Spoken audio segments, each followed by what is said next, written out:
Hi viewers, numerology பேஸ்டில் ஐபிஎல்லுடைய எல்லா மேட்சஸ்க்கும் நம்ம வந்து டீம் வந்து ப்ரெடிக்ஷன் பண்ணி வந்து கொடுத்துக்கிட்டு இருக்கோம். அந்த வகையில் நம்ம இன்றைக்கி வந்து பார்க்க போகிறது ஐபிஎல்லுடைய 55வது மேட்ச்சு. இந்த மேட்ச்சில் வந்து சன்ரைசர்ஸ் ஹைதராபாத்தும் டெல்லி கேபிட்டல்ஸும் வந்து மோதுறாங்க. மே 5 திங்கட்கிழமை இன்றைக்கி நைட்டு 7:30 மணிக்கு பார்த்தீங்கன்னா இந்த மேட்ச் வந்து ஸ்டார்ட் ஆகுது. இந்த மேட்ச்சில் யாரெல்லாம் வந்து எப்படி வந்து பெர்ஃபார்ம் பண்ணுவாங்கன்னு ஒரு ஃபுல் மேட்ச் ப்ரெடிக்ஷன் வந்து இந்த வீடியோவில் வந்து பார்க்கலாம். இப்போ நேற்று மேட்ச் பற்றி வந்து பார்த்தோம்னா, நேற்று வந்து 2 மேட்ச் வந்து நடந்துச்சு. 2 மேட்சுமே பார்த்திங்கன்னா நம்ம எதிர்பார்த்த அளவுக்கு ப்ரெடிக்ஷன்ஸ் வந்து சரியாக வந்து போகலை. மேட்ச்சில் நிறைய சேஞ்சஸ் பண்ணியிருந்தாங்க. 11ஸில் சேஞ்சஸ் இருந்துச்சு, பேட்டிங் ஆர்டர்லையும் கூட சேஞ்சஸ் வந்து இருந்துச்சு. ஆனால் என்ன இருந்தாலுமே நம்ம வந்து சரியாக கணிக்கலன்னு தான் வந்து சொல்லணும். நேற்று மேட்ச் வந்து சரியாக வந்து கொடுக்கல. ஃபஸ்ட்டு மேட்ச் கூட ஓரளவு நல்லா வந்துருச்சு. நைட்டு மேட்ச் வந்து பார்த்திங்கன்னா சரியாக வரல. டோட்டலி பார்த்திங்கன்னா சொதப்பல்னு தான் சொல்லணும். நேற்று மேட்ச்சில் வந்து பார்த்தோம்னா ஆர்ஆர் வெர்சஸ் கேகேஆர் மேட்ச்சு. அதில் பார்த்திங்கன்னா நம்ம கேப்டனில் கொடுத்த ரியான் பராக் தான் பார்த்திங்கன்னா கேப்டனாக வந்து வந்திருந்தார். பவுலிங்லேயும் விக்கெட் எடுத்திருந்தார், பேட்டிங்லேயும் பார்த்திங்கன்னா ரன்ஸ் வந்து அடிச்சிருந்தார். ஒரு டாப் ஸ்கோரராகவே பார்த்திங்கன்னா வந்து இருந்தார். ஆனால் அருமையான பாயிண்ட் வந்து எடுத்திருந்தார். அன்றைக்கி அவர் தான் பார்த்திங்கன்னா கேப்டனாக வந்திருந்தார். நம்ம கொடுத்ததில் 6 பேர் பார்த்திங்கன்னா ட்ரீம் டீம் வந்து வந்திருந்தாங்க. அடுத்து ஒரு 4 பேர் வந்து ட்ரீம் டீம் வரலை. ஆனால் ட்ரீம் டீம் நெருக்கி பாயிண்ட்ஸ் வந்து எடுத்திருந்தாங்க. இப்போ ரிங்கு சிங்காக இருக்கட்டும் ஒரு 53 பாயிண்ட் எடுத்திருந்தார். வைபவ் வரரை வந்து 50 பாயிண்ட் எடுத்திருந்தார். அதுக்கும் ட்ரீம் டீமுக்கு பார்த்திங்கன்னா ஒரு 5 பாயிண்ட் 6 பாயிண்ட் தான் பார்த்திங்கன்னா டிஃப்ரென்ஸ் வந்து இருந்துச்சு. அப்புறம் நரேனா இருக்கட்டும், தீக்ஷனா இருக்கட்டும் 41 பாயிண்ட் கிட்ட வந்து எடுத்திருந்தாங்க. ஸோ கிட்டத்தட்ட 10 பேர் பார்த்திங்கன்னா நல்ல பாயிண்ட்ஸ் எடுத்தவங்களை வந்து நம்ம டீமில் வந்து போட்டிருந்தோம். ஸோ பெருசாக லாஸுக்கெல்லாம் வேலையே வந்து இல்லை. ஸ்மால் லீக் போட்டிருந்தா கூட எல்லாமே பார்த்திங்கன்னா வின் பண்ணியிருந்திருக்கலாம். ஆனால் அடுத்த மேட்ச்சில் வந்து பார்த்தோம்னா அதில் 6 பேர் வந்து ட்ரீம் டீம் வந்து வந்திருந்தாங்க. ஒரு 2 பேர் தான் பார்த்திங்கன்னா நல்ல பாயிண்ட்ஸ் வந்து எடுத்திருந்தாங்க. இந்த பிரின்ஸ் அதை பார்த்திங்கன்னா 48 பாயிண்ட் எடுத்திருந்தார். கிட்டத்தட்ட 7 to 8 பேர் பார்த்திங்கன்னா கரெக்டாக வந்திருந்தாங்க. மித்த பிளேயர்ஸ் வந்து சரியாக வந்து வரல. ஆனால் கேப்டன் வைஸ் கேப்டன் பார்த்திங்கன்னா நம்ம கொடுத்தல யாருமே பார்த்திங்கன்னா பெர்ஃபார்ம் வந்து பண்ணலை. யாருமே வந்து சரியாக வந்து விளையாடலை. பிரியன் சாரியா பார்த்திங்கன்னா நம்ம வந்து கேப்டனில் வந்து கொடுத்துருந்தோம். பார்த்திங்கன்னா வந்தோடனே பார்த்திங்கன்னா அவுட் ஆகிட்டார். நீங்கள் நல்லா யோசிச்சு பார்த்திங்கன்னா புரியும். நம்ம 11ஸில் எடுக்கிறப்ப பார்த்திங்கன்னா ஆகாஷ் சிங்னு ஒருத்தர் வந்து கிடையாது டீமில். புதுசாக பார்த்திங்கன்னா ஆகாஷ் சிங்னு ஒருத்தர் உள்ளே கொண்டு வராங்க. இப்போ 2 மேட்ச் நடந்தாலே இதான் பிரச்சனை. இன்னொரு மேட்ச்சுக்கு சரியாக வந்து நம்ம பார்க்கவே வந்து முடியாது. ஏன்னா இது ஃபஸ்ட்டு மேட்ச் முடிஞ்சவே பார்த்திங்கன்னா 7:15 ஆயிடுச்சு மணி. அதுக்கப்புறம் போய்ட்டு நம்ம இந்த மேட்ச்சில் போய்ட்டு புதுசாக வந்திருக்கக்கூடிய பிளேயர்ஸ்லாம் பார்த்து அவங்க டேட்டாவெலாம் எடுத்து செக் பண்ணிட்டு இருந்தோம்னா அதுக்குள்ளே பார்த்திங்கன்னா நேரம்லாம் வந்து முடிஞ்சு போயிடும். ஸோ புதுசாக வந்த பிளேயர்ஸ்லாம் நான் பார்க்கவே வந்து இல்லை. பெருசாக ப்ரெடிக்ஷனை சேஞ்சே பண்ணல. இங்கே என்ன சொல்லியிருந்தோனோ அதை தான் பார்த்திங்கன்னா வந்து கொடுத்துருந்தேன். அதில் பார்த்திங்கன்னா நமக்கு வந்து அடி ஆயிடுச்சு. ஆகாஷ் சிங் பார்த்திங்கன்னா நல்லா பவராக இருந்திருக்காரு. ஸோ பிரியன் சாரியை வந்து பார்த்திங்கன்னா விக்கெட் வந்து எடுத்துட்டார். நம்ம நினச்ச மாதிரியே பார்த்திங்கன்னா அந்த மேட்ச் வந்து போகலை. ஸோ 2 மேட்ச் இருந்தால் இனிமேல் ஒரு மேட்ச் வந்து ஸ்கிப் கொடுத்துட்டு ஒரு மேட்ச்சுக்கு மட்டும் நல்லா பார்க்கணும் போல். அப்படி பார்த்து தான் பார்த்திங்கன்னா சரி வரும் போல். ஃபஸ்ட் நடந்த மேட்ச் வந்து பார்த்திங்கன்னா ஆண்ட்ரே ரசல் வந்து நம்ம வந்து ட்ரீம் டீமில் கொடுக்கல. ஆனால் பார்த்திங்கன்னா உள்ளே வந்துட்டார். ரீசன் என்னென்னு கேட்டிங்கன்னா நல்லா பார்த்திங்கன்னா தெரியும். ஆண்ட்ரே ரசல் எப்போயுமே வந்து பார்த்திங்கன்னா ரிங்கு சிங்க்கெல்லாம் அப்புறம் தான் வந்து வருவார். ஆனால் நேற்று மேட்ச்சில் வந்து பார்த்திங்கன்னா ரசலை பார்த்திங்கன்னா ரொம்ப இயர்லியாக வந்து இறக்கிட்டாங்க. நம்ம வெங்கடேஷ் ஐயர் ட்ரீம் டீமில் வந்து கொடுத்துருந்தோம். டெலகிராம் சேனலில் பார்த்திங்கன்னா தெரிஞ்சிருக்கும். ஆனால் வெங்கடேஷ் ஐயர்லாம் பார்த்திங்கன்னா இறக்கவே வந்து இல்லை. ஆண்ட்ரே ரசலை கொண்டாந்து டாப் ஆர்டர் காலியானன்னு பார்த்திங்கன்னா ஆண்ட்ரே ரசலை கொண்டாந்து இறக்கி விட்டாங்க. ஸோ பார்த்திங்கன்னா அவர் வந்து அன்றைக்கி நேற்று வந்து ரன்ஸ் அடிச்சுட்டு வந்து போயிட்டார். ஸோ இந்த பேட்டிங் ஆர்டர் சேஞ்ச் பண்ணுறது 11 சேஞ்ச் பண்ணுறதெல்லாம் பார்த்திங்கன்னா நம்ம ப்ரெடிக்ஷன் அக்யூரசி பார்த்திங்கன்னா ரொம்பவே வந்து பாதிக்கும். ஸோ நம்ம வந்து இப்படி தான் இறங்குவாங்க, இவங்க தான் பவுலிங் போடுவாங்க, இவங்க தான் பேட்டிங் வராங்கன்னு சொல்லிட்டு வந்து கணிப்போம். நான் நிறைய டைம் வந்து சொல்லியிருப்பேன், உங்களுக்கும் தெரியும். ஸோ அதெல்லாம் மாறுறப்ப நம்ம எடுத்துருக்க ப்ரெடிக்ஷன் பார்த்திங்கன்னா அப்படியே வந்து மாறி போயிடும். ஸோ என்ன தான் நம்ம கணிச்சாலும் நம்மளே மீறி ஒன்று வந்து நடக்கும். எல்லா நாளுமே பார்த்திங்கன்னா அந்த 9 to 10 பிளேயர்ஸ் வந்து கொடுக்க முடிய மாட்டேங்குது. ஸோ மேட்ச் அந்த மாதிரி வந்து போகுது. யார் யார் எப்போ எப்படி டிசிஷன் எடுப்பாங்கன்னே தெரிய மாட்டேங்குது. அப்புறம் செகண்ட் மேட்ச்சில் இந்த சிம்ரான் சிங் இது வரைக்கும் நம்ம ப்ரெடிக்ஷன்ஸ்குள்ளே வந்ததே வந்து கிடையாது. ஃபஸ்ட்லேருந்து வீடியோ பார்க்கணும் தெரியும். இந்த சிம்ரான் சிங்கை பற்றி எல்லா மேட்ச்லையுமே நான் வந்து சொல்லிட்டு வந்து வருவேன். நம்ம அடிக்க மாட்டான்னு சொன்னால் அவர் அடிச்சிடுவார். டீசெண்டாக விளாடுவான்னு சொன்னால் பெருசாக வந்து அடிச்சுடுவார். ஸோ இந்த மாதிரி வந்து நடக்கும். அதே நல்லா விளாடுவாருன்னு கொடுத்தானே பார்த்தீங்கன்னா சீக்கிரமே வந்து அவுட் ஆகிட்டு போயிடுவார். ஸோ எப்போயுமே பார்த்திங்கன்னா நம்ம கொடுத்தோம்னா அதுக்கு ஆப்போசிட் தான் வந்து நடக்கும். ஸோ அதனால் எப்போயுமே சொல்லிடுவேன், அவரை வந்து உங்கள்கிட்டே விட்டுருவேன், நீங்களே வந்து பார்த்துக்கங்கன்னு. ஆனால் இப்போ சமீபத்தில் 2 மேட்சை பார்த்திங்கன்னா ஓரளவுக்கு கரெக்டாக கொடுத்துட்டு வந்தோம் அவரை. ஓரளவுக்கு கரெக்டாக வந்தார். ஸோ இந்த மேட்ச் பார்த்திங்கன்னா மாறி போச்சு. ஒரு டீசெண்டான பெர்ஃபார்மன்ஸ் பண்ணுவார் வந்து நினச்சோம். 20 ரன்ஸில் கரெக்டாக கேட்ச் ஒன்று கொடுத்தாரு, அதை விட்டுட்டாங்க. ஸோ அதுக்கப்புறம் பார்த்திங்கன்னா பெரிய ஸ்கோராக வந்து அடிச்சுட்டு வந்து போயிட்டார். பஞ்சாப் கிங்ஸில் பிரியன் சாரியாவை தவிர்த்து நம்ம கொடுத்த எல்லா பிளேயர்ஸுமே பார்த்திங்கன்னா ட்ரீம் டீம் வந்து வந்துட்டாங்க. நல்லா வந்து விளையாண்டுட்டாங்க. சாகலை தவிர மித்த எல்லாரையும் பார்த்தீங்கன்னா நல்லா வந்து விளையாண்டுருந்தாங்க. ஸ்ரேயஸ் ஐயராக இருக்கட்டும், சசங் சிங்காக இருக்கட்டும், ஜாஸ் இங்கிலீஷாக இருக்கட்டும், ஜான்சனாக இருக்கட்டும், ஹர்ஷ்தீப் சிங்காக இருக்கட்டும், எல்லாரும் பார்த்திங்கன்னா ட்ரீம் டீம் வந்துட்டாங்க. நல்லா பார்த்திங்கன்னா பாயிண்ட்ஸ் வந்து எடுத்துருந்தாங்க. சாகல் மட்டும்தான் பார்த்திங்கன்னா சரியான பாயிண்ட்ஸ் வந்து எடுக்கலை. வெறும் ஒரு விக்கெட் தான் வந்து எடுத்திருந்தார். எல்எஸ்சி பக்கம் பார்த்தோம்னா ஆயுஷ் பதனை மட்டும் நம்ம கொடுத்துருந்தால கரெக்டாக வந்து வந்திருந்தார். மித்தபடி யாருமே வந்து வரலை. ஸோ ட்ரீம் 11 பார்த்திங்கன்னா ஒரு 50 to 60% தான் பார்த்திங்கன்னா கரெக்டாக வந்து வந்துருந்துச்சு. ஆனால் நேற்று மேட்ச்சில் வின்னிங் ப்ரெடிக்ஷன் வந்து பார்த்திங்கன்னா 100க்கு 100 கரெக்டாக வந்து கொடுத்துருந்தோம். 2 மேட்ச்சுமே பார்த்திங்கன்னா வின்னர் வந்து சூப்பராக வந்து கொடுத்துருந்தோம். இதே பார்த்திங்கன்னா ஈவினிங் நடந்த மேட்ச் வந்து பார்த்திங்கன்னா நல்ல ஜாக்பாட் மேட்ச்சு. 2வது மேட்ச்சும் பார்த்திங்கன்னா நல்ல பாயிண்ட்ஸ் வின்னு. பஞ்சாப் கிங்ஸ் வந்து பார்த்திங்கன்னா 2.3 பாயிண்டில் வந்து வின் பண்ணியிருந்தாங்க. ஸோ சரியான ப்ராஃபிட் நேற்று 2 மேட்ச்லையுமே. இப்போ இன்றைக்கி மேட்ச்சை பற்றி வந்து பார்க்கலாம்.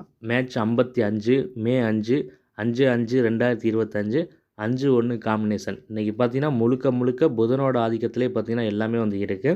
5-1 காம்பினேஷன், புதனும் சூரியனும் சேர்ந்த காம்பினேஷன். அதுபடி நம்ம ப்ரெடிக்ஷன்ஸ் வந்து பார்க்கையில ஃபஸ்ட்டு சன்ரைசர்ஸ் ஹைதராபாத்தில் வந்து பார்த்தோம்னா டிராவிஸ் ஹெட் ஒரு டீசெண்டான பெர்ஃபார்மன்ஸ் தான் வந்து கொடுப்பாரு.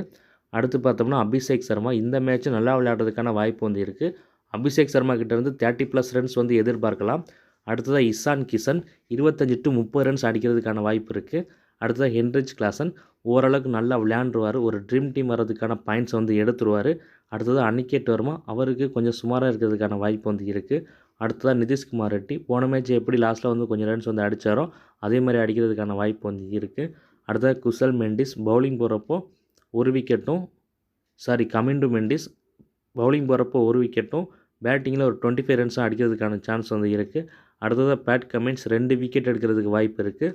அடுத்ததாக ஹர்ஷல் பட்டேல் அவரும் 2 விக்கெட் வந்து எடுப்பார். அடுத்து ஜெய்தேவ் உனட்கட்டு 1 to 2 விக்கெட் எடுக்கிறதுக்கு சான்ஸ் இருக்குது. இப்போ போன மேட்ச் சன்ரைசர்ஸ் மேட்ச்சில் நம்ம வந்து ஹர்ஷல் பட்டேலெலாம் கொடுத்துருந்தோம் விக்கெட் எடுப்பான்னு சொல்லிட்டு. உனட்கட்டை பார்த்திங்கன்னா பெருசாக வந்து நம்ம கொடுக்கல. இந்த உனட்கட்டை கொண்டாந்து கடைசியில் டெத்து ஒரு 20வது ஓவர் வந்து போட வச்சு உனட்கட்டை விக்கெட் எடுக்க வச்சுட்டாங்க.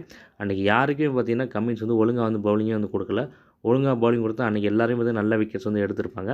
ஸோ அடுத்து சீசஸ் அன்சாரி அவருக்கு பார்த்தீங்கன்னா கொஞ்சம் சுமாராக தான் வந்து இருக்கும். அடுத்ததாக முகமது சமி 2 விக்கெட் எடுக்கிறதுக்கு சான்ஸ் இருக்குது. நெக்ஸ்ட்டு டெல்லி கேபிட்டல்ஸை வந்து பார்த்தோம்னா அபிஷேக் பொரல் ஒரு நல்ல ஸ்டார்ட்டு கொடுப்பாரு, கொடுத்துட்டு வந்து அவுட் ஆயிடுவார். அப்படி தான் வந்து இருக்கும். ஒரு பெரிய ஸ்கோராக கன்வெர்ட் பண்ணுவாருங்கிறது டவுட்டு தான்.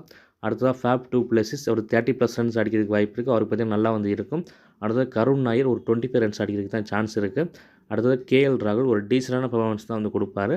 அடுத்தது அக்சர் பட்டேல் பவுலிங் போகிறப்போ ஒரு விக்கெட் எடுக்கிறதுக்கு வாய்ப்பு இருக்குது. பேட்டிங் வந்தால் 20 to 25 ரன்ஸ் வந்து ஆடலாம். அடுத்த ட்ரிஸ்டன் ஸ்டப்ஸு அவருக்கு பார்த்தீங்கன்னா எக்ஸலண்ட்டாக வந்து இருக்கும். அவர் பார்த்தீங்கன்னா 30+ ரன்ஸ் அடிக்கிறதுக்கான சான்ஸ் வந்து இருக்குது.